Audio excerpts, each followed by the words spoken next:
नमस्कार देवियों और सज्जनों। हम लोग कबीर के कवित्व पर विचार कर चुके। थोड़ा सा विचार उनकी भाषा पर कर लिया जाए। कोई ऐसा बिंदु नहीं है कबीर का कोई ऐसा आयाम नहीं है जिसको विवादित न कर दिया गया।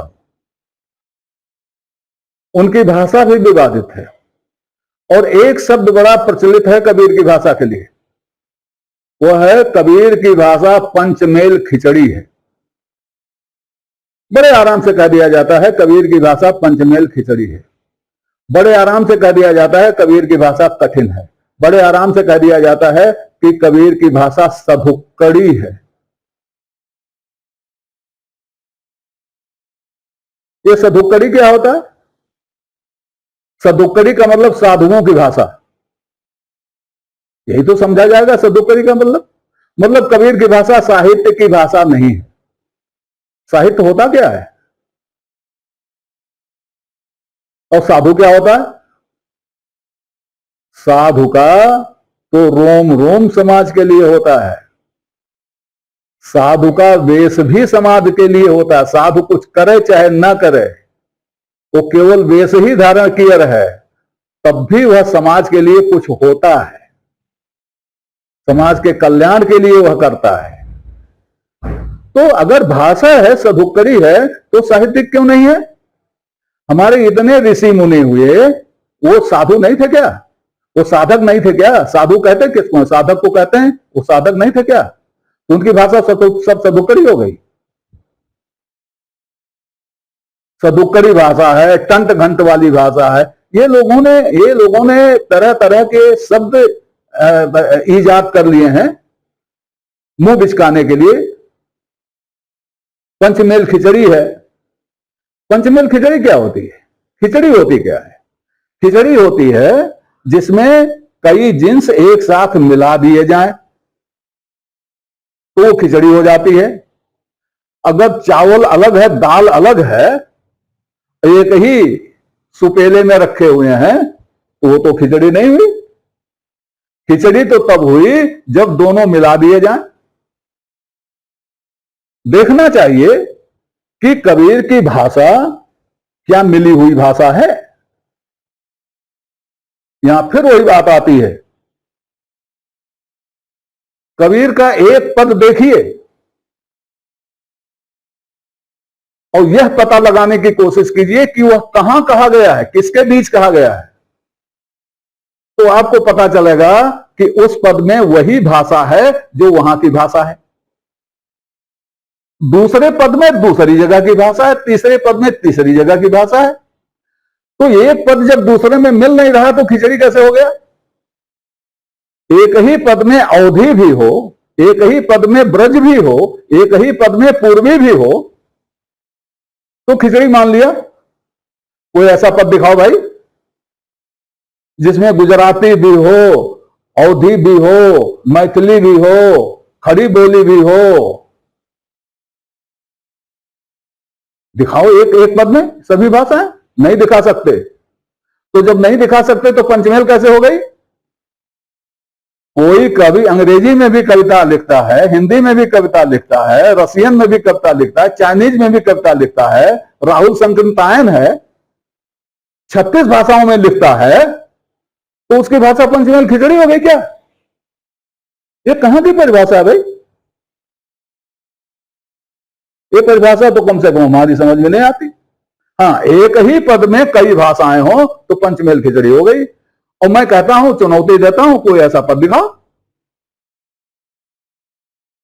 अब दिक्कत इसमें है कि आपको स्थान पता नहीं चलेगा, क्योंकि स्थान कहां ये कहा गया है, कबीर कहां रहे होंगे संभवतः, ये पता लगाना तो बड़ा मुश्किल है। लेकिन कुछ पद ऐसे हैं जहां स्थान पता लगता है। तो जहां स्थान पता लगता है वहां की भाषा देख लीजिए कि वहां के अलावा कोई भाषा है उसमें क्या। जैसे एक पद है जो मैं रिफर कर चुका हूं पहले भी, रामचरण मन भाई रे। अस ढुर जाओ राम के करहा, चरण प्रीत लो लाए रे।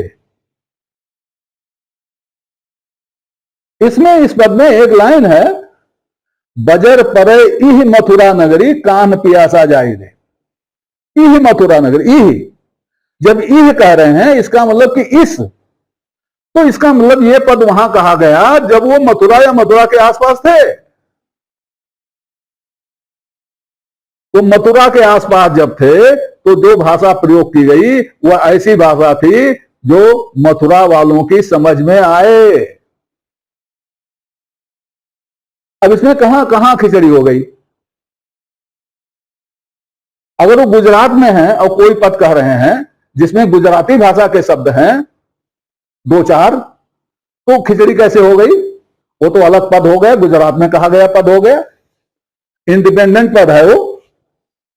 और एक चीज और बहुत स्पष्ट बता दूं, उत्तर भारत की कम से कम जितनी भाषाएं हैं उनका हिंदी से क्या संबंध है, ये भाषा विज्ञानी जानेगा, और वह भाषा विज्ञानी जानेगा जिसने पाणिनि को पढ़ा होगा। शेष अंग्रेजी मेथड से भाषा विज्ञान जानने वाले वह आत्मा नहीं जान सकते जिसको हिंदी की आत्मा कहते हैं। हिंदी की आत्मा क्या है मैं आपको बताता हूं। हिंदी वालों को बुरा लगेगा, लेकिन शुद्ध हिंदी की बात करने वाले पहले अपनी भाषा का नाम तो शुद्ध कर लें। हिंदी किस भाषा का शब्द है, हिंद किस भाषा का शब्द है, हिंदवी किस भाषा का शब्द है, पहले ये तो पता कर लें। आपका नाम ही दूसरा है और आप पता नहीं क्या क्या बात करते हो। हिंद एक भौगोलिक नाम है और हिंद के भौगोलिक नाम का ही निकला हुआ नाम हिंदुस्तान है। और हिंद की जो भाषा है, अगर पर्शियन व्याकरण से कहोगे तो हिंद की भाषा को, हिंद वाले को आप हिंदवी कहोगे, हिंद की भाषा को आप हिंदवी कहोगे, भाषा स्त्रीलिंग है तो हिंद की भाषा हिंदवी पर्शियन में। और जब इसी हिंद में आप हिंदी भाषा के लिए हिंदी व्याकरण लगा दोगे तो वो हिंदी हो जाएगा। तो हिंदवी और हिंदी में तो केवल व्याकरण का फर्क है, अन्यथा हिंद तो दोनों में है। और हिंद फारसी शब्द है, तो हिंदी वालों आपका नाम भी फारसी है, खुद ही आपका नाम फारसी है और आप ही पता नहीं कहां से हिंदी और शुद्ध हिंदी की बात करते हो। अब दूसरी बात, कबीर के पहले अमीर खुसरो हुए हैं और कुछ लोग अमीर खुसरो को हिंदी का पहला कवि कहते हैं, खड़ी बोली का पहला कवि कहते हैं।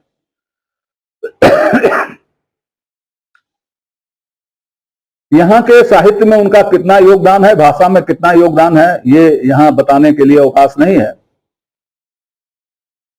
लेकिन अमीर खुसरो एक ऐसे शख्स थे जिनको हिंदुस्तानी होने पे गर्व था और हिंदुस्तानी भाषा पे गर्व था।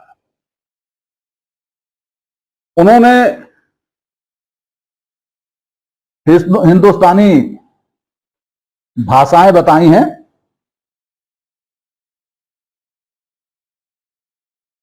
चौदह भाषाएं बताई हैं और सबको उन्होंने हिंदवी कहा है, सभी को उन्होंने हिंदवी कहा है। देखिए बड़ी मशहूर रुबाई है उनकी, उनका एक ग्रंथ है नूह सिपहर। उसमें उन्होंने लिखा है, सिंधी वो लाहौरी वो कश्मीरी वो कबर, घोर समंदरी वो तिलंगी वो गुजर, मां बरी वो गौरी वो बंगाल वो अवध, देहली वो परमनस अंदर हमह हद, इन हमह हिंद विस्त कीजी अय्याम एक हुन, आम्मा बकार अस्त ब हर गुनाह सुकुन।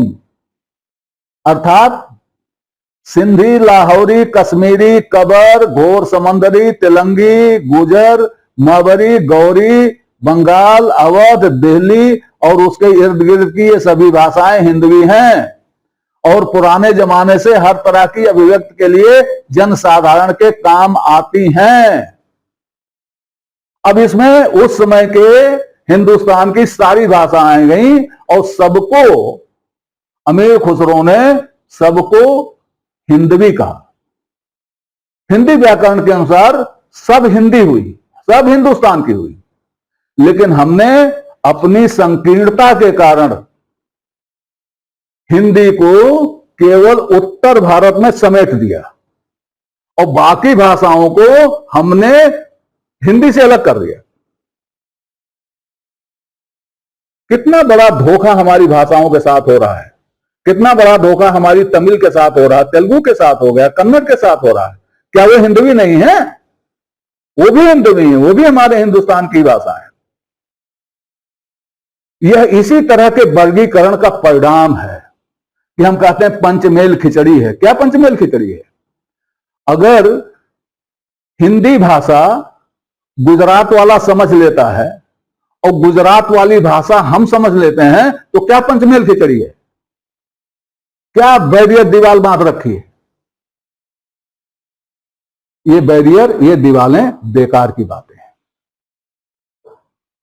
अगली बात, कबीर बैठ के पोथा लिख नहीं रहे थे कि पोथा लिख लिया उसके बाद गए उसको पढ़ के सुना रहे हैं हमारे आपकी तरह। कबीर आंसू कवि थे,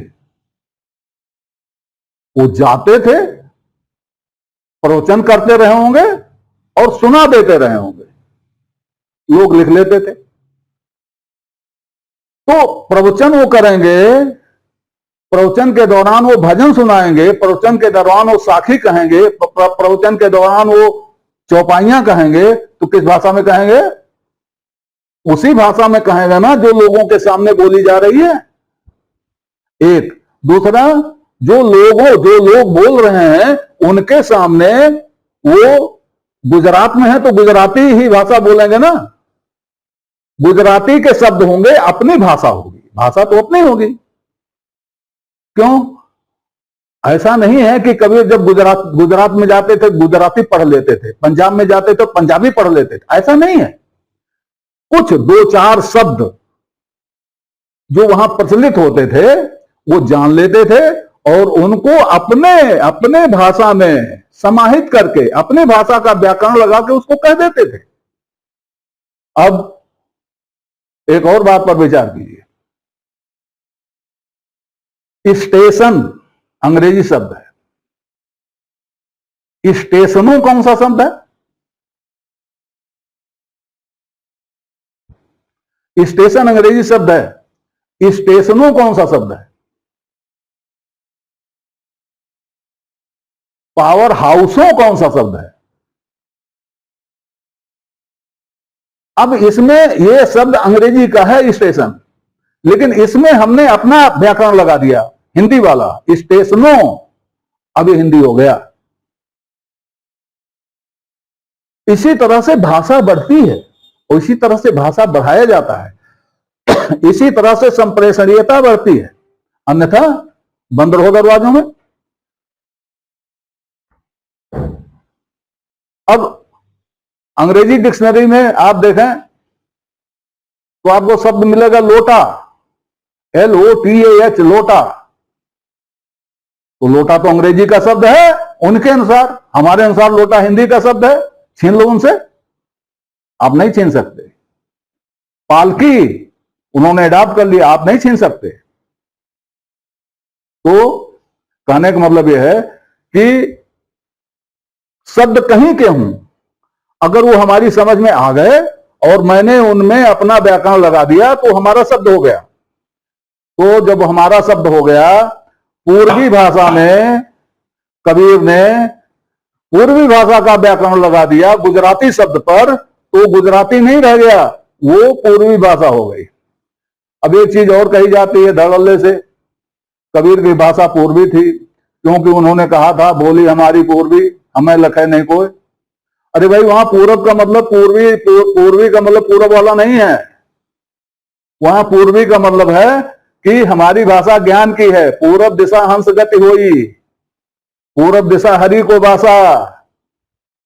तो कबीर जब कहते हैं बोली हमारी पूर्वी हमें लखे नहीं कोई, लखे शब्द है उसमें, समझे नहीं है, लखे शब्द है।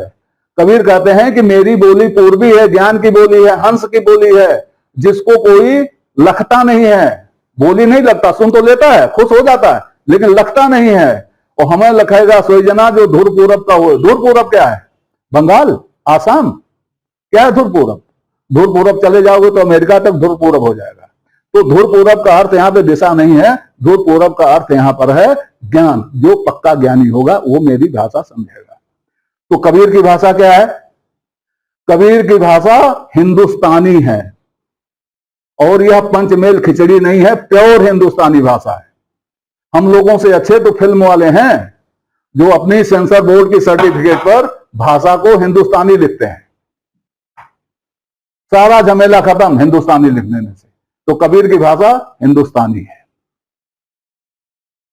इसमें अब इतना ही, आगे और बात होगी। तब तक के लिए नमस्कार। आपसे निवेदन है कि इस श्रृंखला को अपनी लाइक दें, इसको सब्सक्राइब करें और कमेंट बॉक्स में जाकर अपनी टिप्पणी प्रस्तुत करें, अपनी जिज्ञासा व्यक्त करें, अपने प्रश्न पूछें। यथा समय आपकी जिज्ञासाओं और प्रश्नों का समाधान करने का प्रयास किया जाएगा। धन्यवाद।